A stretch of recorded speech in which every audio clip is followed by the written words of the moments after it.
a bomb in Gary today. That bomb lifts my black family above the crucifixion by white racism, to live in the splendor of love and the comfort of mercy. There is a bomb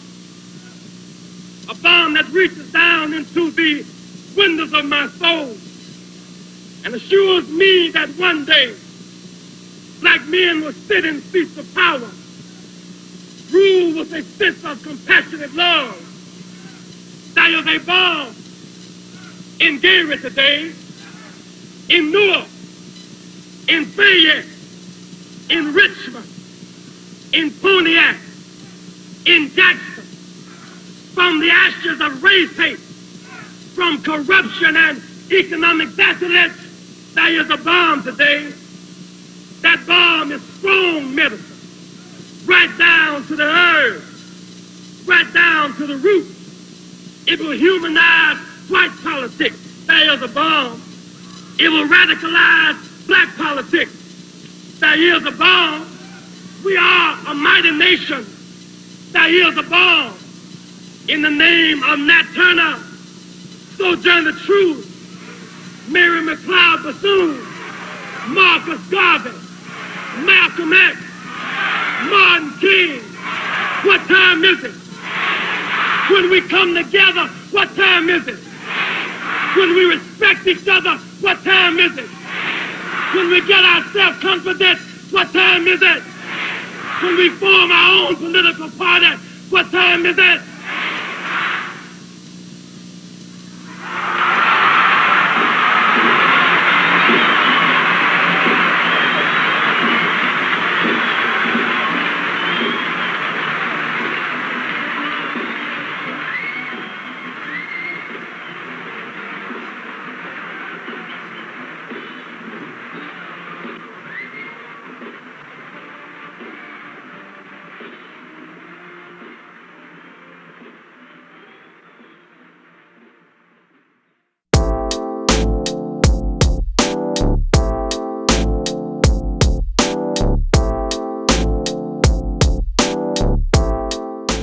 The National Black Political Convention, or the Gary Convention, was held on March 10th through 12th in 1972 in Gary, Indiana.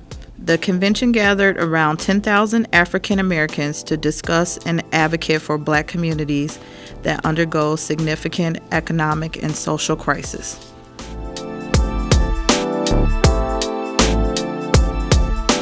The goal for the convention was to create change in the black community.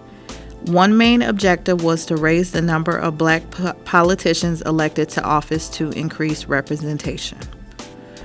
Also, to create an agenda for the fundamental change. Some notable participants in the convention included the Gary Mayor, Richard Hatcher, and civil rights activist Jesse Jackson. The keynote speakers were Richard Hatcher and the House of Representatives Charles C. Diggs at the National Black Political Convention. The event was held at Gary Westside High School from March 10th to March 12th. Black Panther co-founder Bobby Seale, U.S. presidential candidate Shirley Chisholm, Muslim leader Minister Louis Farrakhan, poet Amari Baraka, and widows Coretta Scott King and Betty Shabazz were some of the leaders in attendance.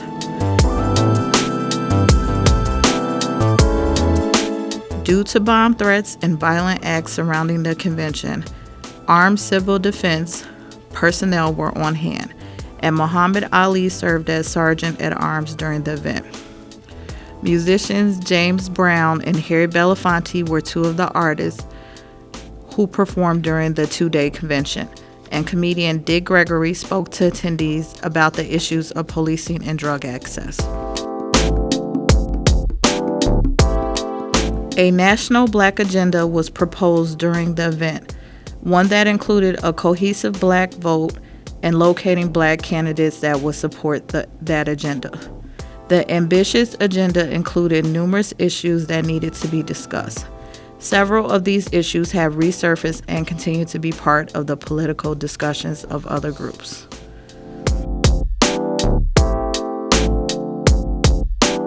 As of today, a lot of the same issues are still experienced in the Black communities.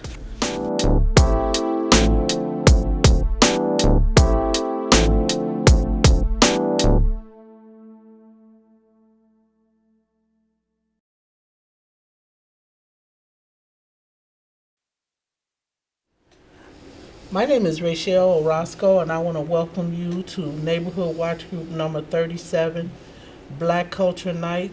This is our 22nd year.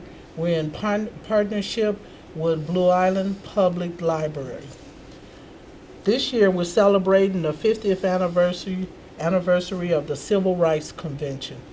I have several guests that's going to accommodate me during this program, and we're going to find out information about different people that actually live in Blue Island who has been a political icon to the Black community. I first want to welcome former Alderman Nancy Thompson. Nancy Thompson, she is one of the most powerful political Black women in Blue Island. She is also the captain of our Neighborhood Watch Group number 37. Ms. Thompson, when you became captain of Neighborhood Watch Group 37, what problems did you notice at city council meetings? Well, first I want to say hello to you, Rachel, and to this wonderful program that you've been able to give every year. And I know it was a lot of work, but you did it.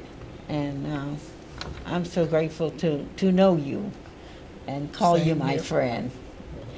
And to answer to your question, some of the things that I had to endure or experience as an alderman in the city of Blue Island.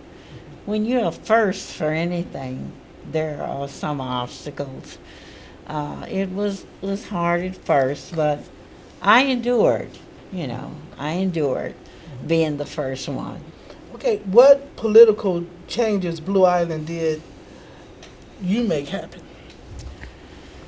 Well, I could say from the very beginning how we actually got started, how I got into it. Strangely enough, it was because of flowers. I had retired, and I noticed that there was this unsightly, ugly view at the entrance of 119th Street when you're entering Blue Island. Mm-hmm. So I took some of my flowers and planted them there. And I needed water for the flowers. So I think you and I both went to City Hall to ask for water for the flowers, and we were turned down. We were turned down for getting water for flowers, and I was getting water from my house and bringing in my car to water flowers at the entrance there for Blue Island, coming into Blue Island. And it angered me so that I thought, gee whiz, this is terrible. We on this end of town, north end of town, with flowers and could not get water for them. And there were flowers uptown that were being watered with the little cart that came around. Okay, so you noticed it was a problem in Blue Island. I believe, was it the north side of Blue Island was treated different from the rest of Blue Island. You decided to take steps, well, we decided to take steps to change some of the things that was going on in Blue Island. First, you became the captain of Neighborhood Watch Group 37. Yes. And second, you ran for mayor. You was the first Black woman to run for mayor in Blue Island. I believe you was the first woman because I never heard any women ever running for mayor in Blue Island too. Why Yes. did you run for mayor? What was the purpose of I that? ran for mayor because the mayor had not been contested years. He just walked back in, I should say literally, into office every year. He never had anyone who ran against him.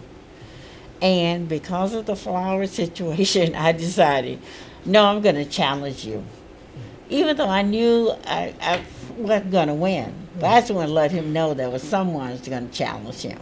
And I did it. what rainbow effect did that have on the city of Blue Island? I think from that, my doing that, there were people in the city of Blue Island knew that he could be challenged, and they weren't going to let him just walk back into office every year anymore. So he was challenged after that. Yeah. It gave people the idea that, yeah, we can do it. Yes. You know, we're no longer afraid. Yes, that's Yes. wonderful. Yes, Okay, you was alderman for 8 years. yes. Okay, and you was basically the only black woman on the as a city councilman. What kind of problems did you run into there? Well, acting as alderman, you always first for everything. There are obstacles. But my thing was, I came as an alderman to help the people. And even with the salary part, at that time was Miss Frazier, city clerk. I made an agreement with her that I wouldn't get paid for my service for the meetings that we had every month, that I would forfeit that. Okay. And I was a people person always, and I was there just to help the people.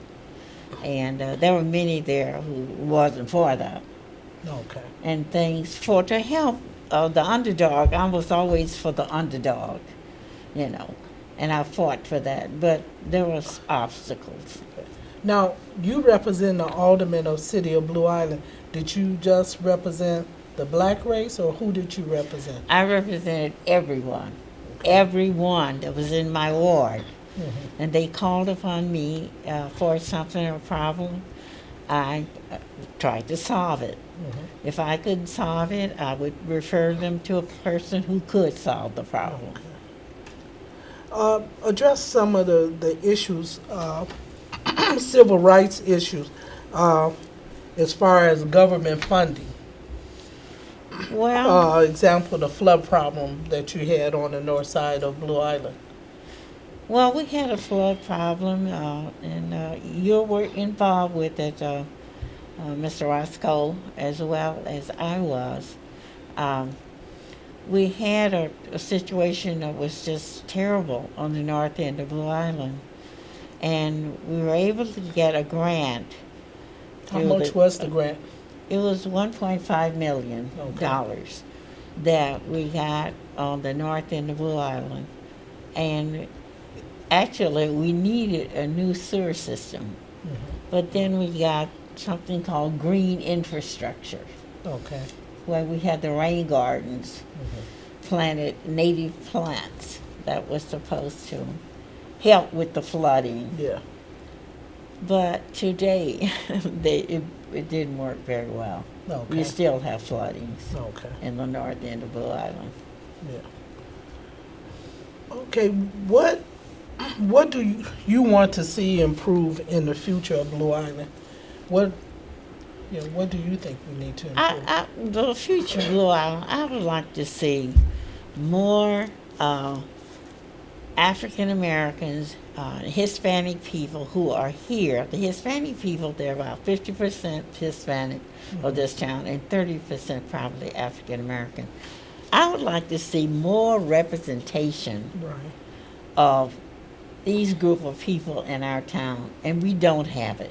Yes. We just don't have it. And we don't have the service that's rendered in some wards. It's not rendered in every ward. We Okay. don't get the service that we should get. So we basically need more participation of the citizens, especially the Hispanics and the Black Americans that live in Blue Island. Is that one of your goals, to try to encourage them so that they are getting politically involved?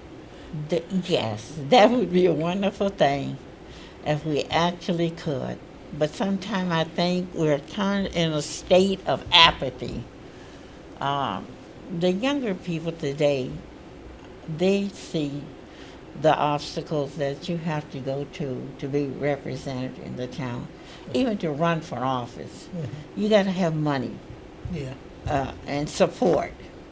to challenge and get to be alderman or get to be a trustee or whatever it is. There are challenges there, and many times their money's involved. Yes. And if you can't raise the adequate amount of money, then there's no point of running, you know. Well, one of the important things is that I think we need to continue to encourage the Hispanic and Black Americans in Blue Island so that we could get more representation. Now, politics do control a lot of things in different cities, and Blue Island is the same as everywhere else. I noticed that you have represented or helped out some of the people that went up for political roles in Blue Island. One of them was Gabriel McGee. Yes, Yeah. Mr. McGee, who is now the present alderman in the city of Blue Island. And then there was another young man, Mr. Tyler, who lives on 120th Place. I helped him in his endeavor to run for alderman. You know, he ran unsuccessfully, but he did run for alderman. Yes. Okay. Well, this is the 50th anniversary of the Civil Rights Convention. It was basically in Gary, Indiana, and it was over 3,000 political people that got together, and over 10,000 people went to Gary, Indiana for this 2-day convention. Blue Island would be so lucky as to have a convention like that in here. But basically, we need to stick together as a city and as a group. And I want to thank Ms. Thompson for coming today and speak. And she's been my partner in Neighborhood Watch Group 37 now for more than 23 years. And also the Blue Island Public Library, they have always supported us. And I want to also thank the Blue Island Public Library for partnership with us with the 50th anniversary of the National Black Political Convention. I would like to thank you, Mr. Roscoe, for inviting me here today. It's my pleasure to be with you again. Oh, you're And welcome. thank you so very much. You're welcome. We still got a lot of work, though.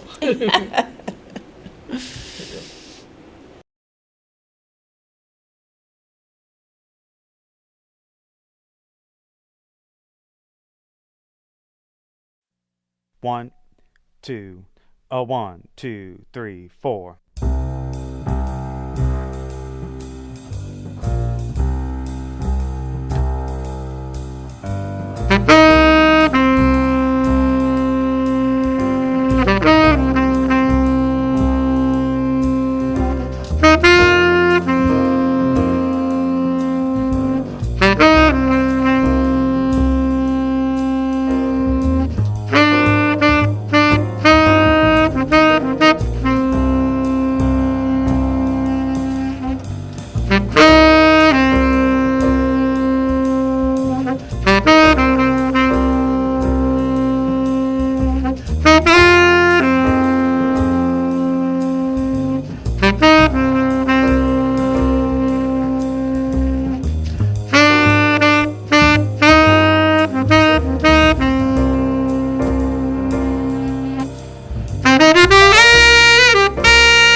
My name is Rachel Orozco. I have Alderman Dexter Johnson here to help celebrate our 50th anniversary, the 50th anniversary of the National Black Political Convention of Civil Rights. Alderman Johnson is an independent alderman in Blue Island, and he's an independent black alderman in Blue Island. He's an icon for Blue Island. Right now, he's the only black alderman we have. He's been in office for quite a few years, and he represents a large crowd. And right now, he represents the whole city. Okay, Alderman Johnson. Thank you for having me first. You're welcome. Giving honor to God. I like doing what I'm doing, helping people. Okay. And I guess that's some of my parents, from my parents and their southern roots. My grandfather actually was a slave, my father's father, and his sisters and brothers was born out of slavery. But you know, the thing is about some of the southern ways, it comes actually from our motherland of Africa, to where it takes a village to raise a child. And even though we're in the city of Blue Island, I still consider it a village, especially my ward, to where I help our children so they can be able to be better.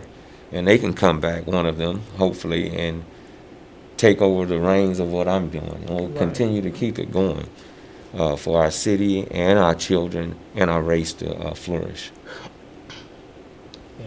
And by you being an independent black alderman, you're giving an icon image to our children. You don't have to have a large party to back you up to be an alderman, but you do need to represent the people.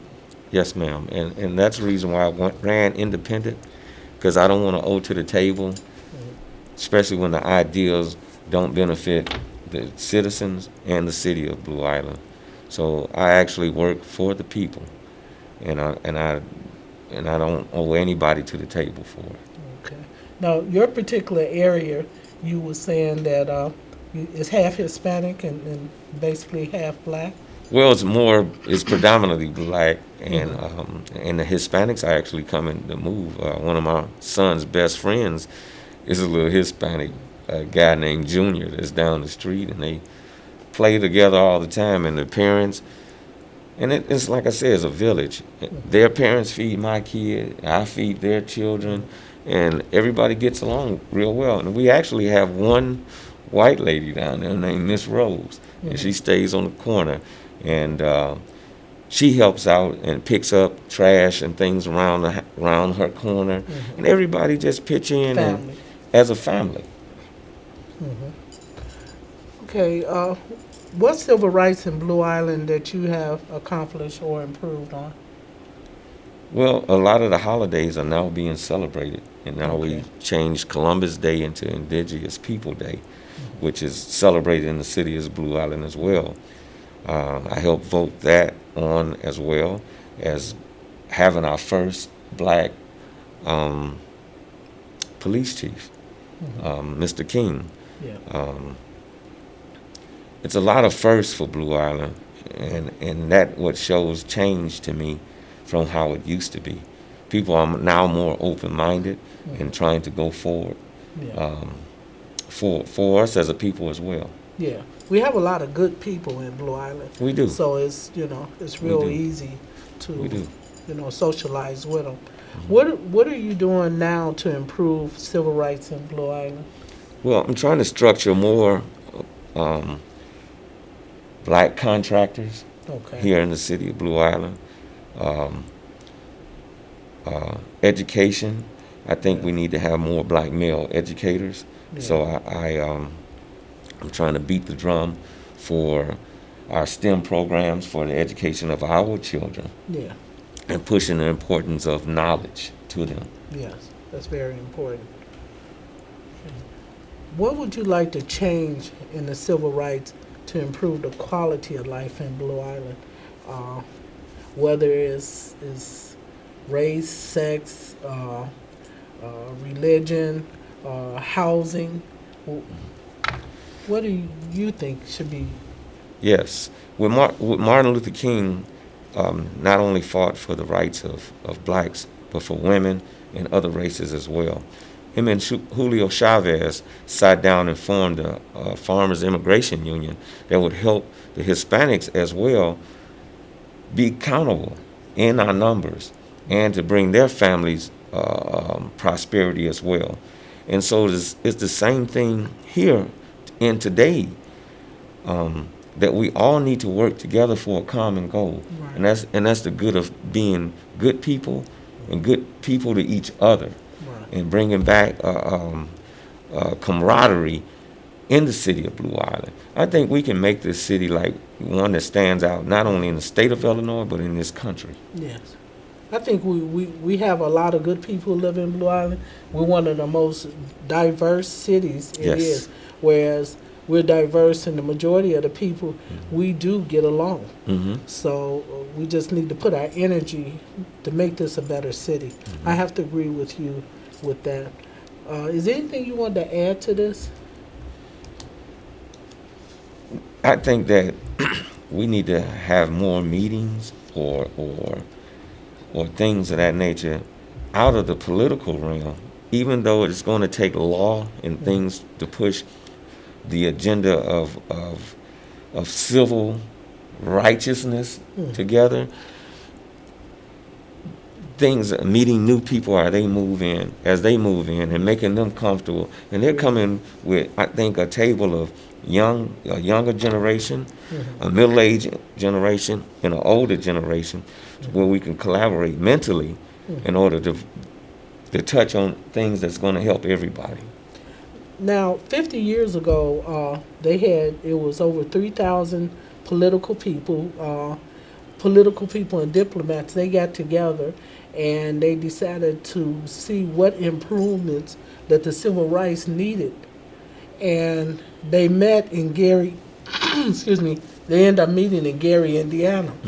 And it was 3,000 people set this up. Over 10,000 people. It was a 2-day convention. Attend that city. I think we have the quality of people and the atmosphere, whereas we could do something like that, but we just need to put our heads together. What do you think?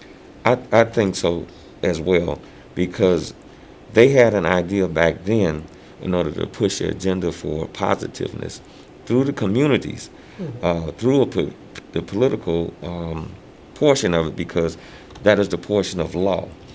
But we've kind of gotten away from that because a lot of people seen a lot of those things being positive, didn't want that to happen, because we have a lot of independent businesses that the penal system now is privatized, but it's backed by the dollars of us, of the workers, but it doesn't benefit us financially. So the other thing is that with that mindset is a lot of people have been, because of their political positions or holistic positions, they either been drawn out, bought out, or they sold out. And so now we need to get back to grassroots things to actually helping people, and don't look for nothing in return. Right. But the prosperity of us as people. Okay.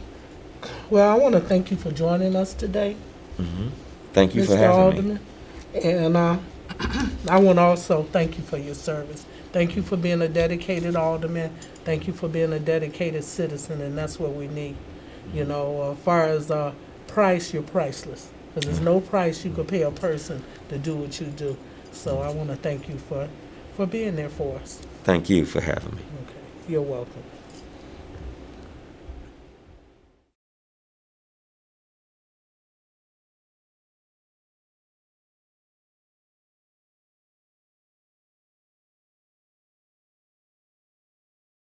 One, two, 1, 2, 3.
would like to welcome our former mayor, Domingo Vargas. And Domingo Vargas, he has a very interesting history in Blue Island. His family came here. They, I believe it was 10 sisters, and they lived in the boxcars. And now one of their children became a lawyer, in which is Domingo Vargas.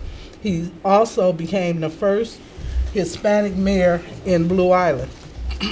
Now, Domingo Vargas was the mayor for 8 years. Yes. Yeah, and he changed a lot of things, and we had a lot of firsts. As far as the civil rights, I believe he's the only mayor that kind of took that serious and made some changes in Blue Island. So I want to welcome him. I want to thank him for coming today, and make sure that I don't forget, I want to thank you for your service. You were our mayor for 8 years. You made a lot of changes. It was a hard job, and anytime you're the first, it's always harder. Yes, it is. Thank you. Thank you very much, You're Rochelle. welcome. Excuse me. What civil rights in Blue Island that you have accomplished or improved? Well, let's put it this way. Let's start out in general. We try to be, under my administration, being inclusive to everybody, and with the open door policy, allowing anybody to come in, question us, and we try to respond to them as quickly as we could and with an answer. Regarding civil rights, we wanted to make sure that everyone's rights, whether it was voting rights, human rights, were addressed. If there was an issue, whether it was an employee who had involved or some alleged involvement, we would address it with the directors, and then with the city attorneys, and then with myself. Again, when the social unrest, we wanted to make sure that everybody's rights to protest were allowed. Again, we did not prohibit any protesting when we had the social unrest during that summer. We were vigilant, making sure that it went on, but to the point that no property or no physical abuse was happening with any of our residents or anybody in particular. Right. It was controlled real It was a well. control, so we made sure that was allowed in a way, let's put it this way, as long as we respected, where they could protest, where they could put their placards, etc., without being abusive Right. and vulgar. Okay, you put a lot of people in office, and you broke history like several times. I've been here for 40 years. Talk about some of the people that you put in office. Let me go over that. I had a feeling you were going to mention something like that, so I made a little cheat sheet. Hopefully you don't mind. That's okay. Regarding that, yes, we were a lot of firsts. Again, not only including myself as being the first Hispanic, Latino, or Mexican mayor in the history of Blue Island, but again, there was first even before I became mayor with Nancy Thompson, a couple of the other aldermen before us, etc. But while I was there, Nancy and Alderman Johnson also. Administrative assistant, fire department, Andre, Yes. first, okay? We had Janelle Hunt, finance director, regarding financing in the city of Blue Island. And after her, we had Topeka Carthan, who was right before I left. She was the finance director in the city of Blue Island. Very important positions, all highly qualified. Right. And then in any individual who I mentioned here, we reached out, we vetted them. As long as they had the qualifications, the education, whether they lived or did not live in Blue Island, our main thing is that they were going to represent and do the job to the best of their ability, and they all did. Yeah. And will continue. We had the first black city attorney, Shantae Rains. Yes. Okay.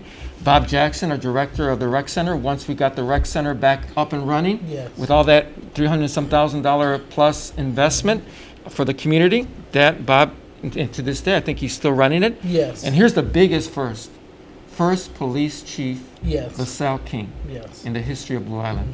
And so we had LaSalle King as the first police chief in the history of Blue Island. And then we had another first, a mayor's advisory board composed of various residents. And I try to make sure that everybody was inclusive, whether it was race, religion, etc. We had Alderman Nancy Thompson sat on that board, as well as Pastor Kohler sat on that board as representatives of the black community. Yourself on the library board, Yes. and then as chairman and director of the library board. I'm the president. President, Yes. so that was the first also. And then we had Mr. Griffin, zoning board of appeals, who had, prior to my administration, was in there, and we kept him because I thought he needed continuity, and he did. We had Latrice working on the water department, and I think right before I left, she was one of the ones in charge of the water department in the city of Blue Island as to the collections and stuff like that. And then, forgive me, I know we had a part-time black police officer, woman, in the city of Blue Island. So those were first. So there's approximately 11 firsts in the city of Blue Island, all highly qualified individuals, both men and women. And to this day, I think the majority are still there. And I would hope that future administrations will continue in being inclusive, whether you're white, black, or Hispanic, Right. or what color, or is to continue that in being inclusive for Blue Island. Yeah, one of the most important things I think you did was that you just didn't promote somebody or put somebody in a position because of their race. You put qualified people in the position, and that made a difference. That made the city work better. And a lot of those people, in the, speaking of the police chief, he was like one of the most loved people in Blue Island. The children came up Yes. with him with the DARE program. Yes. He was a really nice guy. But you appointed a lot of good people in Blue Island. And you're the only, when you speak of the first, you're the only one even took in consideration. Before that, it was that buddy system. If you're my friend, whether you qualified or you had an education, they would still put you in a position, and the city would suffer for it. But all of those people, they were qualified. Some of them had master degrees. They were well educated. They knew the jobs that you put them in, and that's what's important, I think. Not just to be a leader, but be a leader in enough respect. Whereas you put qualified people there, not because they're your friend or your cousin, or or they campaign for you, but put qualified people that'll help the city grow. And I think that was one of the best thing I thought about your campaign. Thank you. And I think that was our main objective, and it is. And I think hopefully future administrations will look into that. As you said, it wasn't who you know or what you did for a certain person. Right. It's for the benefit of the city, for its reaching its goals, and as long as they're qualified, go for it. Right. Now you did other things too, because I live over there in the Fifth Ward, and we had problems about flooding, and I know we recently got new streets on 119th Place. Correct. And I think you was the leader in that too. As an alderman and also as mayor, again, we try to target the areas that were affected from flooding or the pavement. I wish, again, with the help of the city council, I wish we could have done more, because they did kind of put sometimes handcuffs on the administration as to what spendings could be in certain areas. And the other thing, and hopefully it's done, is that Blue Island, hopefully future arts center, Oh yeah. in the name of one of our families out there, and immigrant families, both now also Nancy Thompson's family, and also the immigrant families who grew and who were raised in the northeast side of Blue Island, is that 88 acres of land and that quadrant.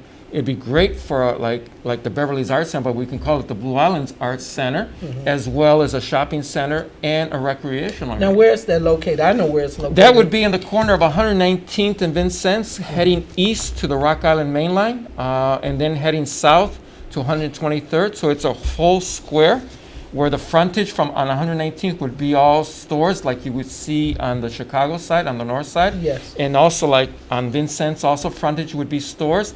And then immediately after that, the plan was in the middle, you would have the Blue Islands Arts Center. And then you would have recreational areas, both soccer fields, baseball fields, possibly basketball, hoops, etc. And hopefully that future administrations will continue that and do it. And that was another goal. And help us grow. Yes. Okay. What are you doing now to improve citizen rights in Blue Island? Well, again, I've been a defense attorney since 1987, practicing since 1988. So again, I continue defending people, whether you have the funds or not, and if I can do it, I will do it. All over the state of Illinois, as well as out of the state of Illinois, both in state and federal cases. My thing here locally is to keep an eye in making sure that nobody's rights are being infringed on. If I hear, I will jump in and represent that individual, whether it's against a group of people in this city or surrounding suburbs. My main thing is that everybody be treated correctly and with dignity, and that their rights not be violated. So I will be always on alert to making sure that nobody's rights are being violated. One of the important things that I find out, fascinating about you is that you're a lawyer.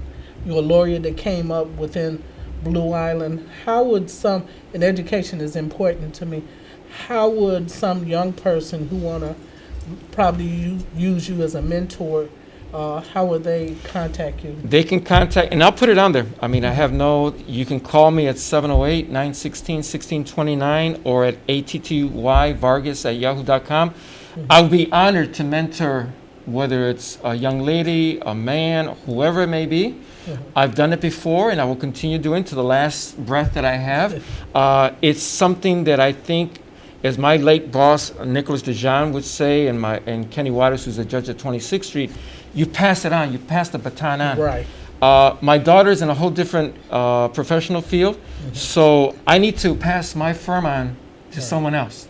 And I keep putting incentives on young people, whether they're male or female, saying, you know what, continue. Whether you're a paralegal or you want to be you're a law clerk, or is to continue in the legal education, because again, there's a need.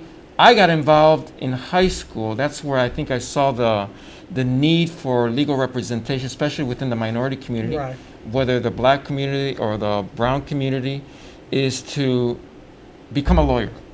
I then got into college with a political science and philosophy major and a minor in classical studies, but then I was given and honored to earn a clerkship at the Cook County State's Attorney's Office, as well as a law firm downtown. And that opened up my eyes, seeing that there was a need for representation among minorities. And then while I was at 26th Street, I saw there was only a handful of Latino lawyers, as well as black lawyers, representing That's their correct. people. And it just, from there, it just went on. And even when I was working for Nicholas A. DeJean and Associates, the firm which I inherited, we continue representing minorities, unfortunately, in very serious cases. But we continue it in fighting it and giving it all, whether it's in this state or across the country. And I think the need is that the youth have that incentive, and I'm here to assist whatever way I can to mentor, or at least put them in the right steps into the legal field. Okay. One of the most important thing I think about a political person, that's what the civil rights was basically about. They had they're speaking more on 1972 of the political aspect of the civil rights, whereas a bunch of politicians got together. It was like 3,000 of them, and they had a convention over there in Gary, Indiana. It was 10,000 people that attended within 2 days. Now, one of the pluses about you as a mayor, and I tell you, I go all over Blue Island. I go to different events, not as many as I should, but I do appear. And everyone I went to, you was there. I went to funerals, weddings, anniversaries, and as a mayor, you showed up. The library is familiar with you. Schools, my son said, oh yeah, the mayor was at our school today. And the people appreciate that, especially the young people. You took out time to go to an elementary school, and it's really in Chicago. And you appeared, and I think that's when you're a politician or you're a political person, you should have your face known. How would you know what people want and you don't get involved with the people in your city? Yes. So I always appreciated that about you, and kids know you. You know. If I may make a little quick comment regarding that, the other day, last week, I was in one of our Blue Island businesses, and it was a young black lady, girl there working. She goes, "You're Mayor Vargas." I says, "Well, I was Mayor Vargas." Well, I says, "No, because I remember you." She goes, "I remember you when you came to our school for 8 years while I was in grammar school, and I remember who you are, and That's here you are in wonderful. front of me." And it's humbling, Yeah. and that was maybe not the intention, but we wanted people to know who their leaders were or are in government, and that they could reach out to you, and that they could touch you, Right. whether they had a complaint or say something positive, that they could reach you. And that was one of my main objectives, to be, as you said, at funerals, events, even riding around in public works trucks during those major snowstorms, assisting in food drives or whatever it may be, Right. being among the people. Right. Because again, I think as a politician, my boss was the people of Blue Island. And I think that was my main thing, and hopefully future administration will continue showing that it isn't the people who support you politically, it's the people who pay, their taxes and who complain. Those are the ones that you have to devote your life and service to. Now, you're like an icon of Blue Island.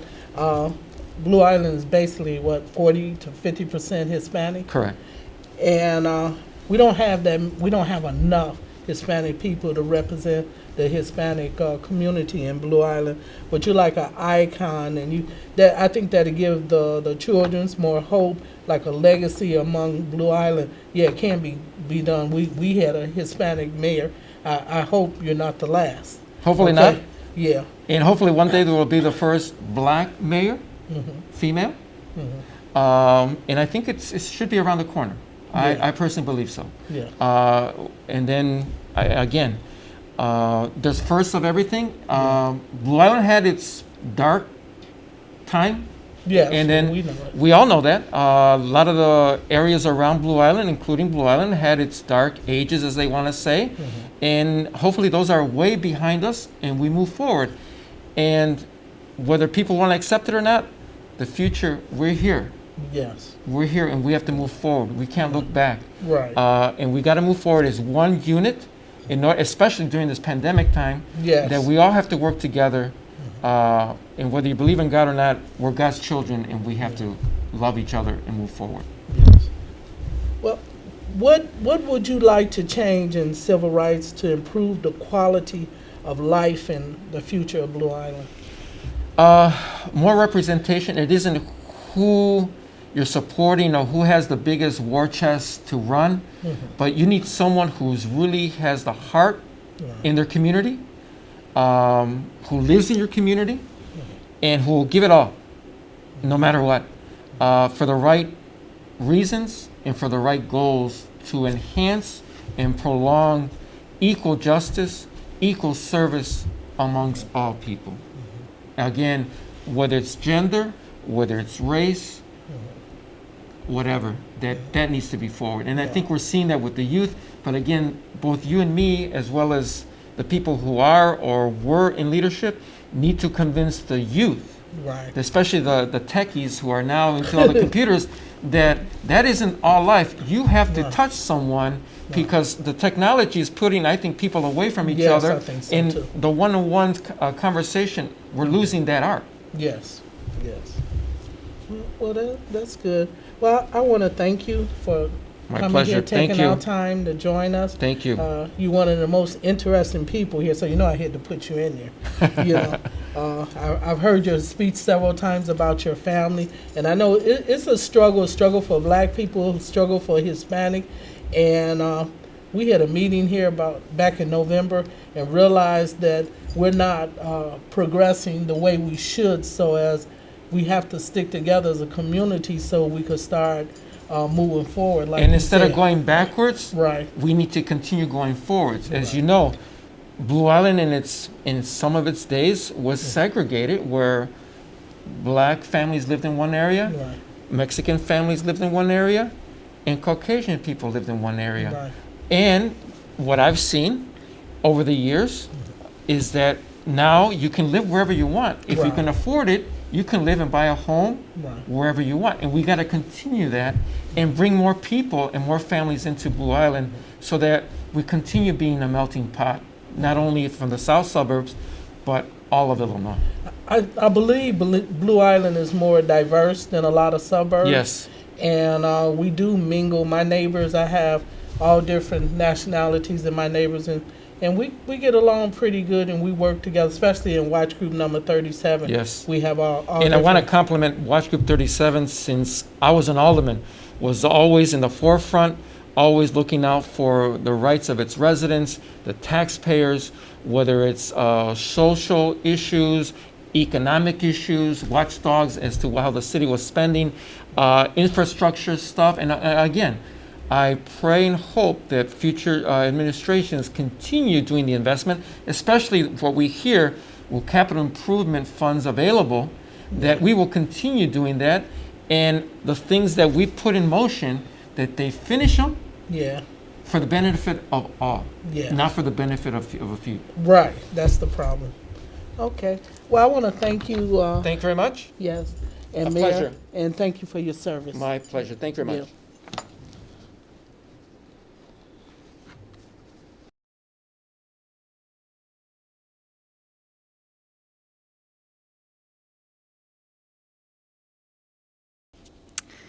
Hi, I'm Anna Wassenaar, the director of the Blue Island Public Library.